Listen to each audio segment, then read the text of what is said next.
move. Second. Okay. Commissioners, item number 1 are the minutes from February 3rd, 2025. All right, do I have a motion to approve? Move to approve. Second. Okay, motion carried. Item number 2 is the ratification of Public Integrity Bureau extension requests. Do we have any of those to consider? Any comments?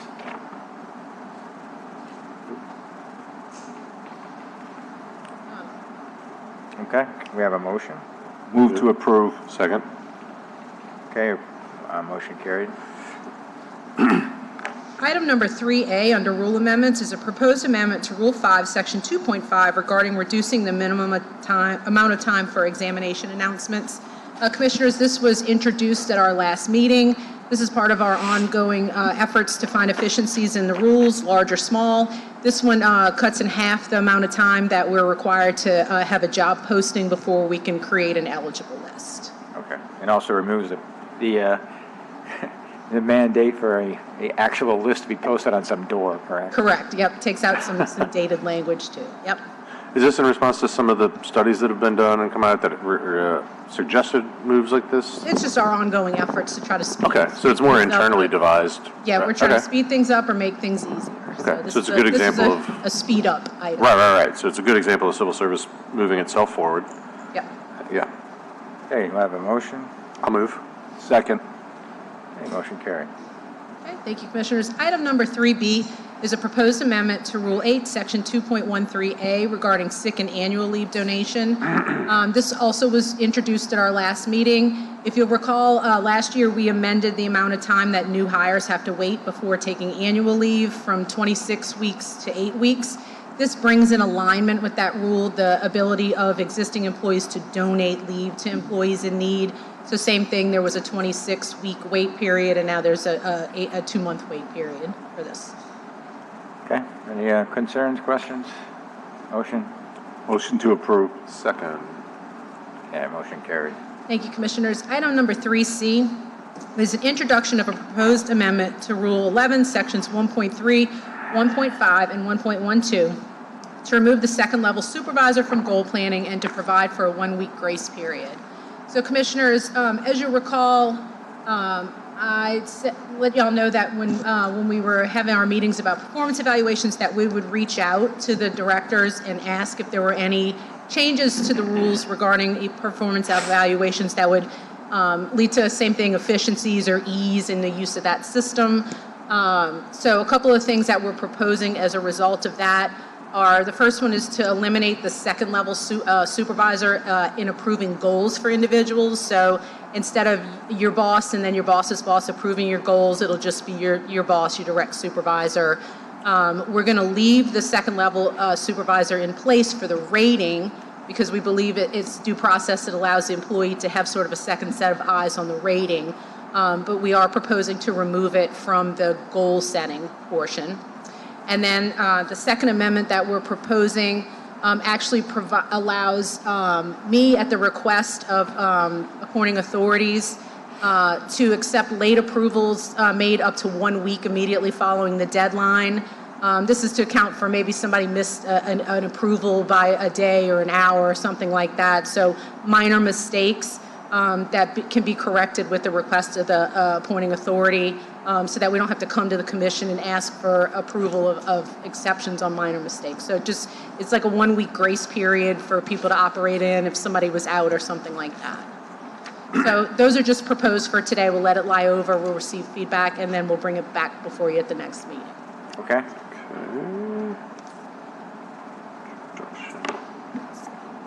Item number 4A under classification and compensation matters is a request from Municipal and Traffic Court for a new unclassified position under Rule 3, Section 7.1.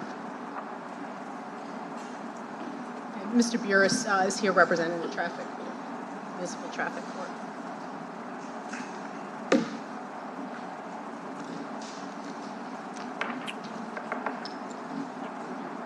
Good afternoon, Commissioners. Good afternoon. Gilbert Burris representing the judges of the Municipal and Traffic Court. I believe this issue has been before you already in a previous meeting, and so now the court has sent the lawyer in. this position is properly allocated to the unclassified service. The individual or the individuals to be chosen to fill this technology officer position. First off, the position has already been, the funds have already been appropriated in the 2025 operating budget. The position will answer to the judges, be chosen by the judges. As a constitutional matter, this position belongs in the unclassified service because under Constitution Article 10, Section 2B, all employees of the Article 5 judges are in the unclassified service presumptively. Under Constitution Article 5, Section 32, the Municipal and Traffic Court is an Article 5 court. Now, I've discussed this matter with your counsel, and one of the concerns of the staff and counsel is that, well, LRS 132496, according to your counsel, limits the judges to 4 employees. That's not what the statute states. The statute states that each judge shall appoint 4 employees. It doesn't say only 4 employees. It doesn't say no more than 4 employees. It says each judge gets a minimum staffing of 4 employees. When the court sits en banc, it can employ as many people in the unclassified service as the budget of the city of New Orleans will permit. In any event, the Civil Service Commission is not the arbiter of what a state statute means. Your jurisdiction, while plenary within the jurisdiction of your commission, is limited to the jurisdiction of the commission. If there's an issue about statutory interpretation, that's between the Attorney General of the state of Louisiana and the municipal court judges. So that argument about 132496, I think, is inapposite. Finally, that brings us to the rules that you have in place under Rule 3, Section 7. And those rules are, quite well-intentioned, and they are intended to address the creation of unclassified positions under that unenumerated section of Section 10 of Article 10, Section 2, that talks about additional unclassified positions being created by the Commission and revoked by rules adopted by a Commission. That section of the rules is intended, I think, to describe to the appointing authority what it has to do to justify an unclassified position. In other words, you've got to show something that is a policy-making position or has a nexus to a policy-making position. The problem with trying to apply that to the judges is they are not policymakers. They're adjudicators. They're not appointing authorities within the meaning and intent of this entire system. If you go back to the creation of the system and certainly to the Constitutional Convention arguments that were made for it in 1973, this is, the Article 5 judges were never intended to be any part of civil service, and all of their employees are presumptively in the unclassified service. So, we seem to be revisiting this issue every few years. We had the same question come up in 2023. I addressed it back in 2013 when the municipal court sued the chief administrative officer over an unclassified pay plan for the employees of the court. I hate to see it keep coming up over and over again, and so I'm just asking you to look at this. I'm here really as trying to argue for governmental efficiency. We don't want to get in lawsuits over this. I think it's unproductive. But with respect to this particular position, just dealing with this issue today, I think the law is very, very clear that as many employees as the court en banc wants to employ, if the city of New Orleans has the resources to employ them, and if they have any rational relation to a judicial function, they are in the unclassified service by terms of the Constitution. So I would ask that you look favorably on the request, that we move this forward. The judges are ready to employ someone to start discharging these duties. The money has been appropriated in the annual budget, and we just need to move this off of dead center. On that point that you're making about what the Constitution provides, statutes, have you asked the Attorney General for an opinion? I see no reason to. Why not? Well, because I think it is fairly clear. I don't need to go asking for opinions of the Attorney General when there's nothing an issue here. Well, I think there is an issue, because I think that Well- our counsel has told you that we disagree.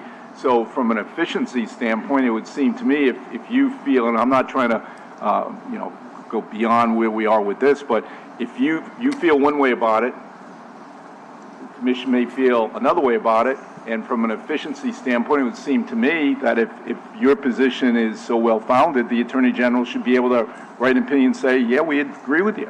Well, I'm going to defer to my client's wishes, and my client's wishes are to, they would prefer not to litigate this, but they're not afraid of litigating it. I'm not talking about litigation, I'm talking about I am. Attorney General opinion. That seems to me, we've done this with this commission, we've had things with the mayor, had things with the city, where there was a dispute as to what the law provided, and we said, look, why don't you just ask for the Attorney General to provide an opinion? And that's been done, it's been done very efficiently, and we've abided by that. So it seems like to me that that's a logical way to approach this.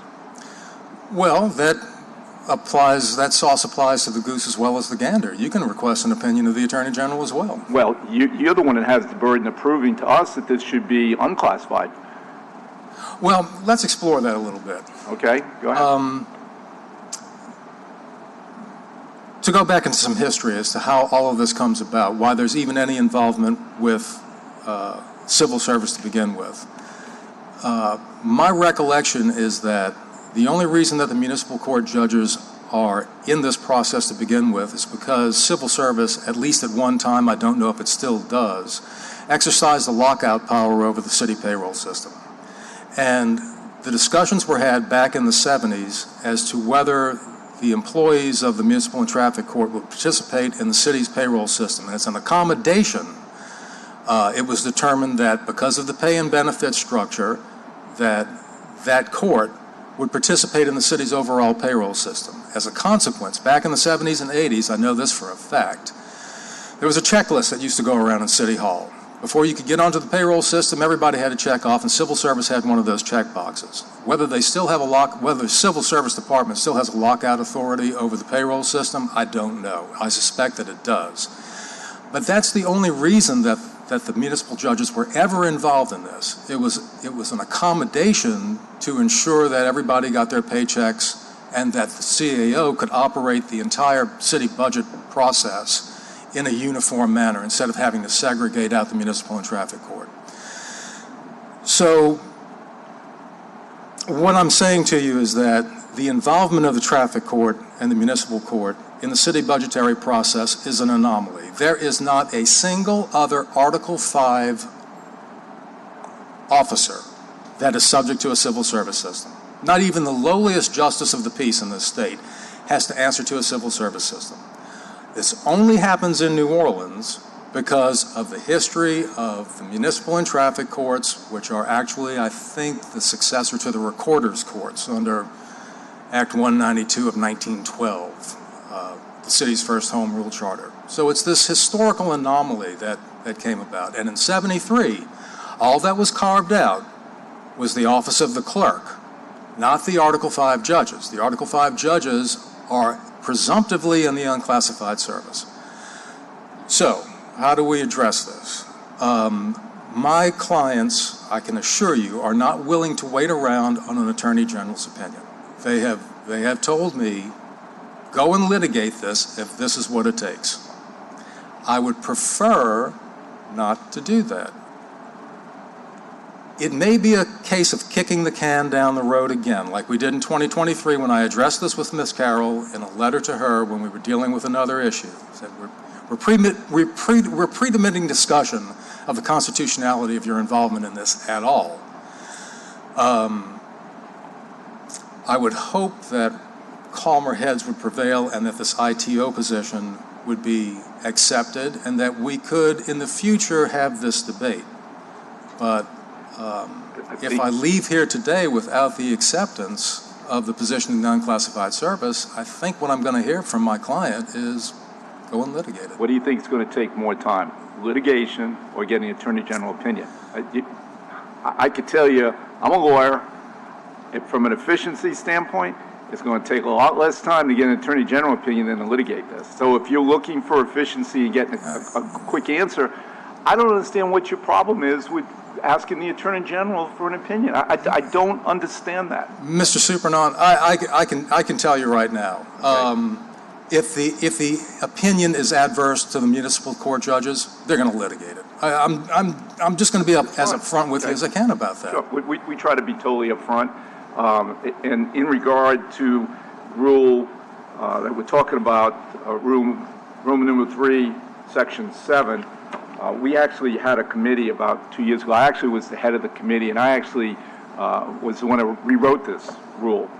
And the rule, which I think we addressed when Judge Bobby Jones was on the call the last time, it's, as you know, 7.1, at its discretion, the city's Civil Service Commission may add additional positions to the unclassified service if, after a thorough review and analysis of the duties and responsibilities of the position, the commission has determined that they are neither are appropriate for it, nor should they be performed by a classified employee. So,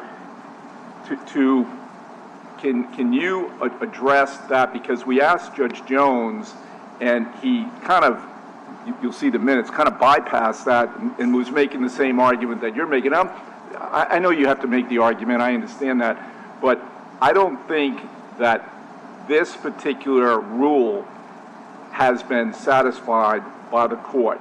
One thing, I haven't seen anything, and I've read everything that's been submitted as to why this, putting aside the constitutional issue and everything else, okay, we've talked about that, but this particular rule, the burden is on your client to prove that this should be an unclassified position.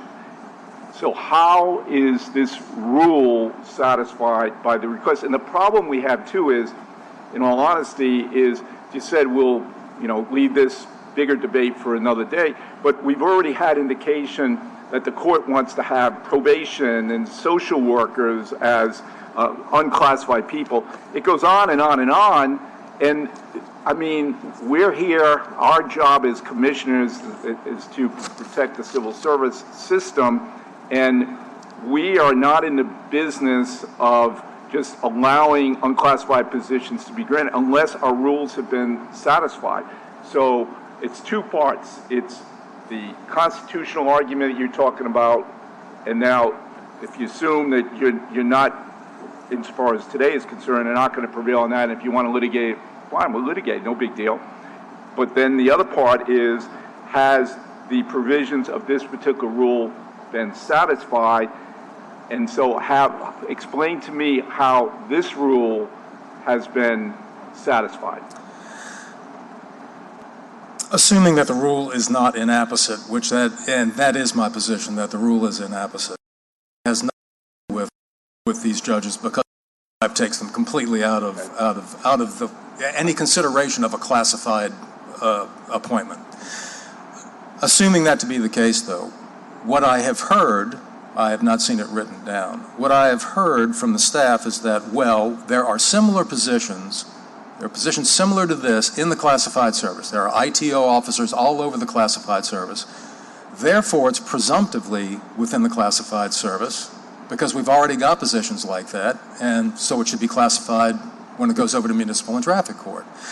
The problem with that thinking is that that is not the rule for the analysis of what's in or outside of the classified service. Simply because the job duties are the same, both in the classified and the unclassified service, that's not determinative of where the position falls. The thing that's determinative of where the position falls is the constitutional description of the positions that are in the unclassified service. Now, further to that, the unenumerated section of Article 10, Section 2, you've got this list of 14 descriptions of unclassified, and then there's the final savings clause. Additional positions may be created by and revoked by rules adopted by the Commission. That clause applies only to unclassified positions that the Commission creates within the classified service. So, if there is it's the old Murtagh decision. If everybody in the mayor's office is presumed to be in the unclassified service. If in the Department of Property Management we're going to create additional classified positions, you have to come to the commission, Mr. Appointing Authority, and tell them exactly why under Rule 7 this is a position that satisfies the requirements of the rule. That's completely legitimate, Mr. Superintendent. I agree with you 100%. But the enumerated exceptions under Article 10, Section 2 do not admit of your writing a rule to write them somewhere else. You can't write a rule that says for Article 5 judges who are working in the city of New Orleans, you have to come to us and demonstrate why you need a position. Doesn't apply at all. So that's where the rubber meets the road. Right. I understand. You're making a good argument. I see exactly where you're coming from on that. But my fellow commissioners may want to weigh in on this. I'll keep quiet for a second. They may have some questions for you. But Have any questions? No, I'm wondering whether we ought to take it under advisement. you're making good points, but personally, I do not feel it would be appropriate for this commission at this point to grant that request. And it'd be what they call a friendly lawsuit. No lawsuits are really friendly, but that's why I really would, you're a smart lawyer, you can go back and talk to Judge Jones, et cetera. And if you got an Attorney General opinion, I could tell you as one person that I would honor that Attorney General opinion. And I think with the Attorney General, if you have some influence with the Attorney General to move the process along, it'd be a lot better than a lawsuit. But whatever you all want to do is fine. What we want to do is have the position approved and move forward. But look, you and I have both been around the horn long enough to know that the Attorney General's opinions are worth the paper they're written on, maybe, and nobody pays any attention to them if they've really got a hard issue that they need to have resolved by the courts. Right. Now, yeah, but what I'm saying is that is not necessarily the case from my standpoint. If you were to present to me an Attorney General opinion that supports your argument, then I'd be the first one to say, okay, that's fine, I move that it be approved. That's where I'm coming from on it. But looking down the road, I think the problem is that this seems to be a recurring issue. And I've seen it now over the course of almost a decade representing the municipal and traffic court judges. Yeah. And I think they are, and I've heard it from more than one of them, that they are frustrated with having to go through the process. Now, look, I'd like to say that there's a bright line test for this so that these kinds of requests coming from the municipal court for a position for which funds have been appropriated by the city can simply be moved through the system without having to go through this exercise in review. Maybe I could confect one, I don't know, but I think the burden is going to be on the commission. And look, I'm just going to go a little bit farther afield with this. Let's say that you came up with an argument that, well, the judges they can appoint, we'll grant you they can appoint anybody and employ anybody. It's got to be in a classified position. Where do they finally cross the line that gets into your jurisdiction? The argument from the commission's standpoint, I think, would be if the judges exercised that power to the detriment of the classified service, then they've run afoul of the principles for which the system has been created. That, I think, could only be the case if they simply eviscerated the clerk's office and took all of the job functions presently in the clerk's office and put them all under the judges and said there's no more civil service in the clerk's office. There's one appointed clerk of court, and he's in the civil service, everybody else is out of it. Then the commission might have an argument that what the judges have done is contrary to the principles for which the system is founded. But that's not the case. The clerk has 20 employees, presently funded, all of whom are in the classified service. 7 of them are unclassified, and those unclassified positions are legitimately your concern because they were created by rules adopted by the commission. They may be revoked. But when the appointing authority is the Article 5 judges and they've got the funds appropriated by the city of New Orleans, I think you're out of your jurisdiction on that. I mean, that's just that's as plain as I can put it. Well, people challenged our jurisdiction before. If you were here this morning, I know you were for the thing with the promotion issue. The city took a writ that we didn't have jurisdiction. Fourth Circuit denied the writ, and there we were. So if you don't think we have jurisdiction, so be it.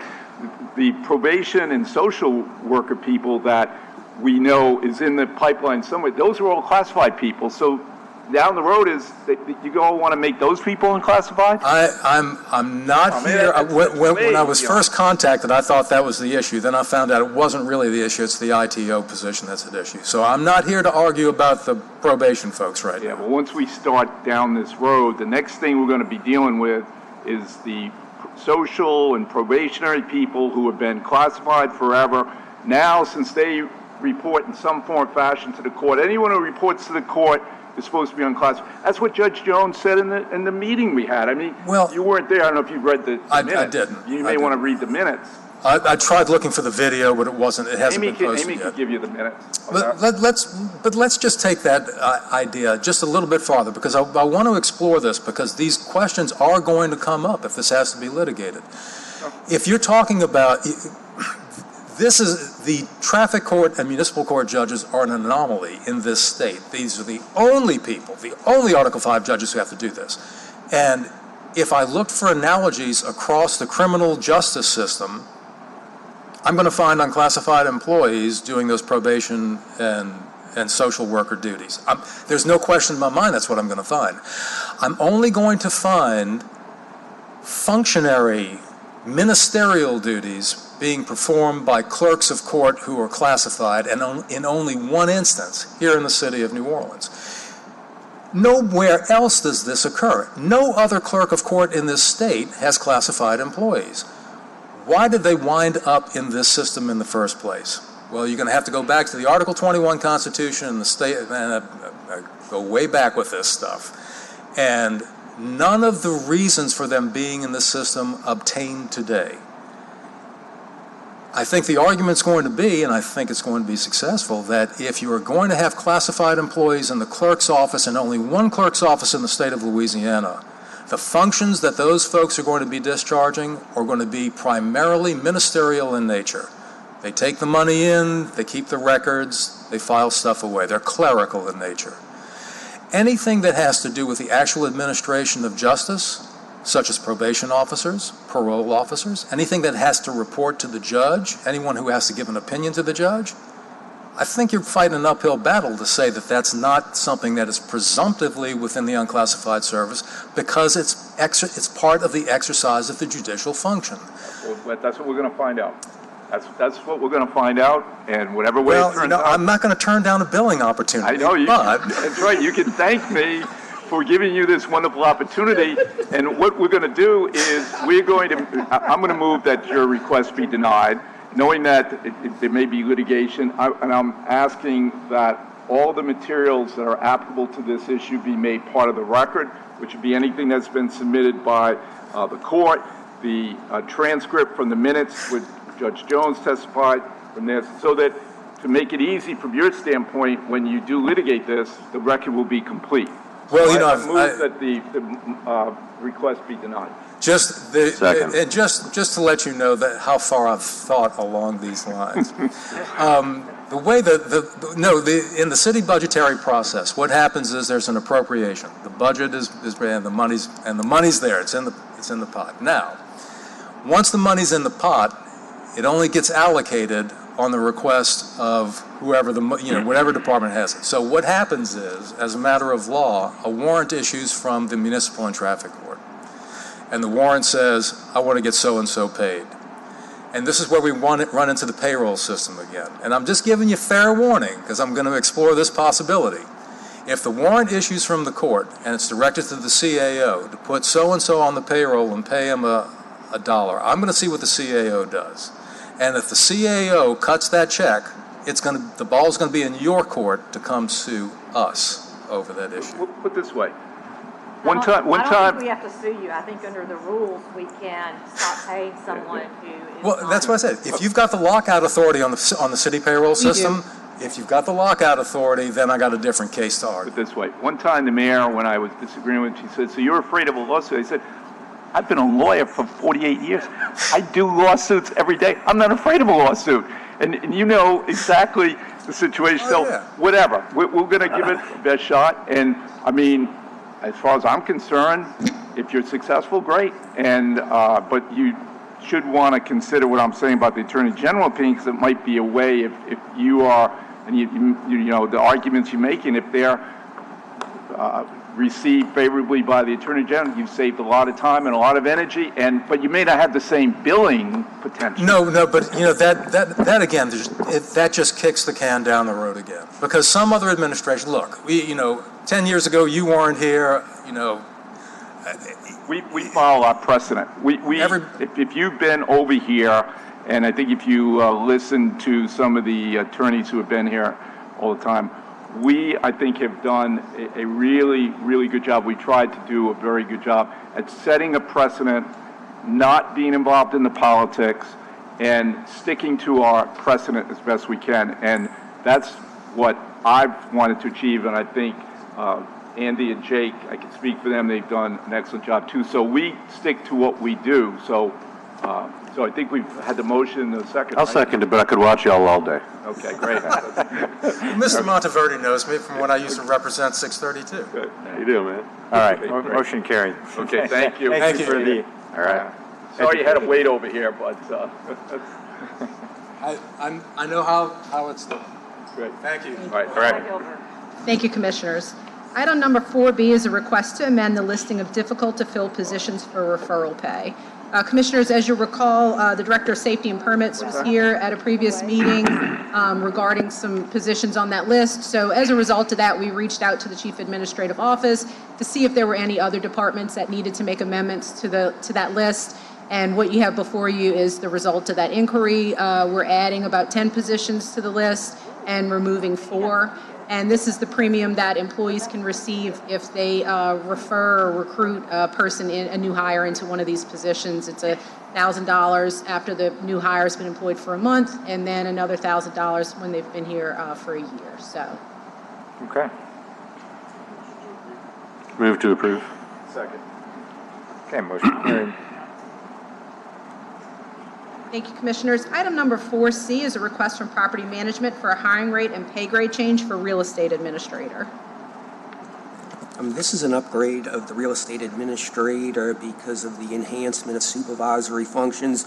Not only does this position both buy and sell New Orleans public properties, it also appraises them as well. And that's in addition to its regular real estate management function. So this would be an upgrade of both the grade and the step of the position. It would bring the salary from $70,000 to $89,000. Okay, any questions? Yes, sir. Motion? I'll move. Second. Okay, motion carried, thank you. Thank you, Commissioners. Item 4D is a request from the Office of Independent Police Monitor to retitle Community Police Review Specialist to Community Police Engagement Specialist. This would just be a repurposing of a current position for the Office of Independent Police Monitor. It would be a title change of Community Police Review Specialist to that of Community Police Engagement Specialist. Before, the position was focused on reviewing police activity. Now this will be like an intermediary between the police department and the community. There's no change in salary, it's just a title change. It's a vacant position. They're just pivoting with the usage of the job class, so we're going to change the title to reflect that new usage. Okay, I have a motion. To approve. Second. Motion carried. Thank you, Commissioners. Item number 4E is a request from the Department of Police for new CODIS classifications and a title, grade, and hiring rate change for the classification of DNA Technical Leader. This would be a new series. It's relative to the CODIS. Actually means the Combined DNA Informational Index System. This, in effect, would allow the police department in their efforts to become accredited. So they're working real hard, adding positions and filling them. This would be the administrator would be at $88,000. The specialist would be at $79,000, and the support position would be at $68,000. And in conjunction with these new classifications, we're also recommending an upgrade to the DNA Technical Leader And then making also a title change to add the, in notation, section supervisor, because this position will now be responsible for the oversight of the CODIS administrative person. Okay, questions? No, I'll move to approve. Second. Okay, motion carried. Thank you, Commissioners. Item number 4F is a request from the Police Department for a new latent print examiner job series. This would be another support of the efforts to become accredited. It would create specialized positions of latent print examiner in a senior level position. These basically, in effect, these positions are responsible for evaluating ridge evidence on physical evidence.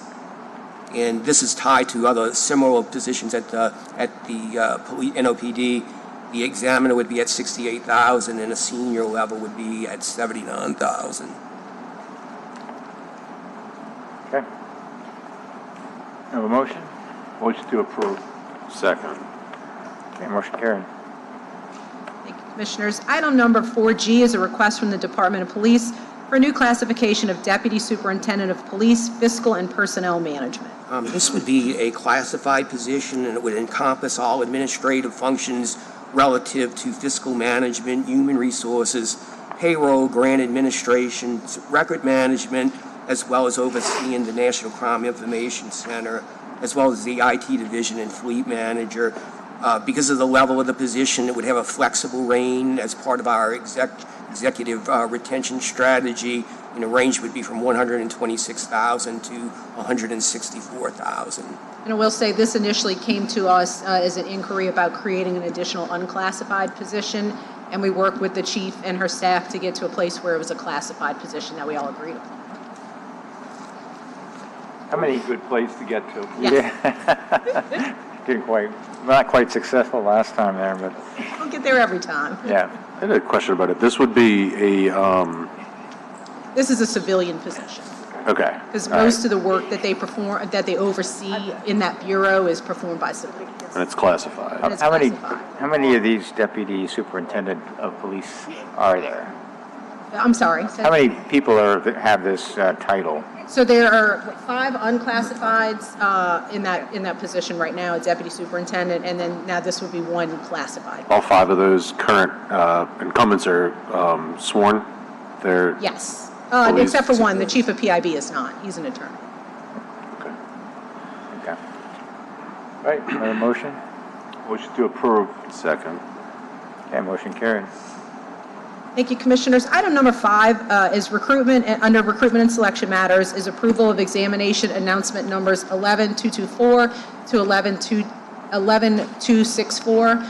You'll see a bunch of exam announcements coming before you in the next couple of meetings. We revised our policy on accepting foreign high school diplomas. We're now doing so, and so it necessitated us reposting our job announcements to include that information. So you'll see a bunch of postings to reflect that new policy, trying to expand our applicant pool to qualified people who may have been educated outside of the states. Good. Move. Second. Okay, motion carried. Thank you, Commissioners. Items number 6, 7, and 8 we'll ask that they be deferred at the request of the fire department. Okay. Same thing, item number 9 is going to be deferred at the request of the law department. Okay. Item number 10 is a request from NOPD to change the classification of Jacoby Jones's injury from workman's compensation to injured on duty. We have Tia Harrison from our classification compensation staff to present. Good afternoon, Commissioners. The information regarding Officer Jacoby Jordan's injury was not received in civil service within the 30 days required by Rule 8, Section 2.10A. The injury actually took place on 1/1, and we received the documentation 2/4. Officer Jordan sustained a gunshot wound responding to the mass casualty event on New Year's Day. So we do have, I think they were here. We have representatives from NOP to explain why it was late. Like Ms. Harrison said, our rule requires that we receive the documentation within 30 days. The documentation was not received with that time frame, so technically it's not in compliance with the rules, so that's why the police department is making that exception, the request for an exception. Hi, good afternoon. And I will say the difference in between IOD and workman's comp is that workman's comp only covers a portion of the day, and then the remainder is the employee's required to cover with the use of their sick leave. If they're awarded injured on duty, then their whole day is covered. They don't, with no diminishment of their sick leave. What are you recommending on We this? recommend approval. We never want staff to, the employees to suffer, especially the employee who was injured, shot doing police work, to suffer because there was an administrative error on someone's part. And it was on the New Year's Day incident nonetheless, right? Is that what you said? I didn't. Yeah. Yeah. The reason Can you is identify yourself for the record, please? I'm sorry. Can you say your name for the record, please? My name is Deidre Howard. I'm with the New Orleans Police Department Employee Relations Division under Human Resource. The reason for the delay in the first report of injury is not to no fault of the employee itself, but however, to the lieutenant who at the time was not available, where it can move that process along within the 30-day process. And once we received it, we immediately processed it in a timely, but again, if you look at the date on Mr. Daniels' first report of injury. Jordan. You're on Jordan's? If you look at the data on Jordan's injury, I'm sorry, they had a lot of events going on that time. We had the Super Bowl. Because of the Super Bowl, we were working from home. So we didn't have the necessary... It would have been late even before the Super Bowl. No, not really. It was only, if you look at it, it was only like 2 or 3 days late. Had we gotten it in on time. The injury happened on January 1st, and 30 days later would be February 1st, and Right, the Super which was Bowl 3 wasn't days until later. February 9th, and the week before was prior to February 1st. But it was delayed within the office. Okay, Right, well, we that's had it. acceptable, but don't say it was because of the Super Bowl, because that was No. after. We were working from home during that time. And because we were working from home, we didn't have the necessary information that we needed in order to move the process along. Which And when dates we were you working realized from home? it, and when we realized it, then Which dates were you working from home? Let me interrupt you. I think the more you talk, the more you're going to lose this. I think let me give you some advice. Okay. Amy, I asked Amy the question.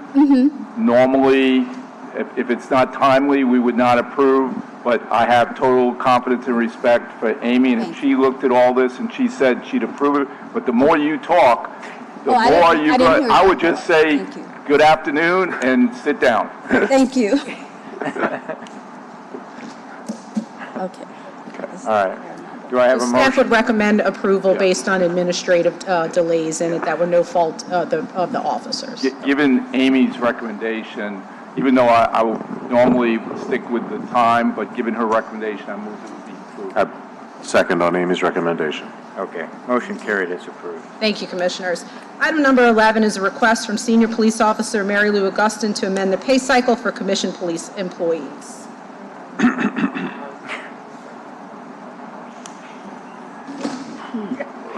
Commissioners, you recall this item was before you before. What we were trying to do is get some kind of an estimate together. The request is to change the current pay cycle for police from a 2-week cycle to a 1-week cycle. We try to do our best to ballpark a figure of what something like this might cost. Robert put something together. I think for the ADP change, it would be $40,000 to $50,000. And then, what you want to walk them through, kind of how you ballparked it? Yeah, I guess I'm just going to go real quickly. And again, we can't be held to these numbers because it's just a rough estimate of what we think something like this might cost. So, but the cost in addition to the implementation is going to be, when you shift from a 1-week cycle to a 2-week cycle, or should I say a 2-week to a 1-week, in effect, there's implications on overtime calculations and hence pay. To give you an example, if you had a scenario where you had an officer who worked on week 1 7 shifts of work, and then on a second week, basically, they worked for 5 days, with the present biweekly cycle, that individual would only make 12 days of straight time pay. But if the person was paid weekly, and at week 1, the person would get 5 days of straight time pay, and then essentially 2 days of overtime pay. So it's essentially going to give a bump up in compensation. And because police is such a large department, the days that could be impacted, in effect, that became overtime eligible is significant. So you're looking at maybe, given in effect how the compensation of police officers, you're possibly looking at as much as $2.5 million to implement this change from biweekly to weekly. That's from payroll? That would be from their payroll, yes. That's The ADP cost is a one-time cost? Yes. Yeah, ADP is a one-time. Yeah, it didn't cost much, actually. Well, to do the fire shift, recently shifted from a 4-week to a 2-week cycle. It was on air end, and essentially it was about close to $50,000. But the big compensation from this is going to become from the compensation that becomes eligible for overtime. You recommending that we do this? So, I would say that in the end, the city council decides whether or not the city's FISC can accommodate something like this. I think we have heard from the administration side, from budget and NOPD, that they don't think that the funding is available because of other costs. So I guess it would be up to us to decide whether the commission wants to approve it and pass it to the council, and then the council can decide if there's an appetite fiscally to take action and do it or not. What happens? What is your recommendation? I don't know that any justification not to do it has been provided to us, other than the budgetary piece, which again is not our responsibility. So I don't know that it harms anything for the commission to approve it and then pass it to the council, and the council can work with the administration. If they want a different estimate on it, if they want to decide to put it on ice, they can make that determination. So, go ahead, Rob. I would like to get the superintendents, get a official disposition. We've already done that. We've already emailed them. I don't think she was. This is the third time this item's been before us, and I haven't seen, I We've already, don't recall. what they responded, and NOPD I probably have it in the chain. Her chief of staff responded at that time that there were other, There was an email, I don't know. sorry. I'm sorry, it's in y'all's packet, but I don't think I can. I just want to note, not to be, this just came into my head. I mean, if you're moving to a 1-week cycle, I mean, you're basically telling the city that they don't get the benefit of that special FLSA regulation that allows you to have a longer pay period for fire and police. That's correct, and that's exactly what we did. The commission approved in the case of fire. They had the benefit of a 4-week cycle, and they moved to 2. I know, but a 1-week cycle is what everybody else has. Right. The 207K exemption lets you have a longer cycle. Right. It's true, Right, and that's what fire was utilizing until that. first responders actually look at that as a way of the appointing authority, or city, I guess, having sort of nobody else gets to have to make 28 days, and I don't know why. I've never heard about the legislative reason why that was passed into law, but it is true. The city can flex its discretion on when a police officer or EMT or somebody becomes eligible for overtime versus anybody else, and I've never understood why exactly. To me, if we approve it, it provides a mechanism to do it, and then if the council decides that they don't want to do it, that's fine. So my next question, let's say we approve it, council doesn't do it, does that, whatever you want to call the law we make, remains live until such, let's say 7 years from now? The council's like, oh, we have the money If now. somebody wanted to take that. At any time, If you recall, a year and a half ago, the commission approved yearly pay increases for police, and that went to the council, and that was not taken up. So same thing, you approved it, and it went to them, and they decided whether or not the city had the money to do it at that time. it's on our books perpetually unless it's rescinded, and the council at any time could choose to exercise their ability to fund it. Am Yeah, I I'm basically right? Yes. Okay. I'm certainly open if someone wants to tell us other good reasons not to do this. Yeah. We're certainly open to hearing those. Yeah. The only reason that we've been told not to do it is the finances. Yeah, I think in terms of equity, it seems to be more fair to do it 1 week at a time, and And also with the difficulty of hiring and retaining police officers, it seems like a good faith effort to try to make things a little bit better, so I would support it. You moving to approve? Well, go ahead. I move to approve. And this way you don't have to open your mouth, because you learned from the last. I learned. When didn't you keep quiet, Yeah, right? right. So I move to approve. I'll second. Okay, it's approved. All right. Thank you. Oh, you Item know where to number go from here? 12 Where- is yeah. a report on the RFP Selection Committee for court reporters. Let me do it. Okay, the three-member committee for the selection of court reporters met on February 26, 25, and they recommended that the commission contract with Cure, Knack, and Bell, and with professional shorthand reporters. And we just like a motion from the commission for the chair to contract with these court reporting agencies so that we'll then have a contract with the court reporter and have a purchase order and it would be so much better. Okay, we have a motion. I move to approve. Second. All right. motion Okay, so carried. the president is authorized to execute a contract with these two court reporters. Yes. All right. Commissioners, that's all the business we have before you today. I know we haven't kept you here long enough, so. That's enough.